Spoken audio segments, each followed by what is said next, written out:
ধনিয়া পাতাগুলো ভালো করে ধুয়ে নিলাম। এগুলো দিয়ে আমি আজকে একটা চাটনি বানাবো।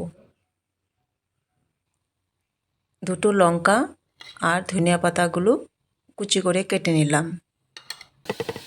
এখন শুকনো কড়াইতে এগুলোকে একটু ভেজে নেব। একটুকু তেল এখানে আমি দেইনি।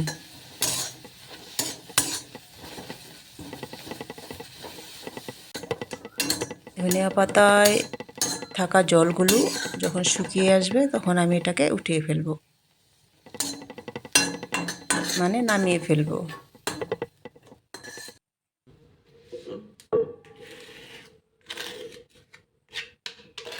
জল ছাড়া আমি পাতাগুলোকে বেটে নিলাম। এখন আন্দাজ মতো নুন আর সর্ষে তেল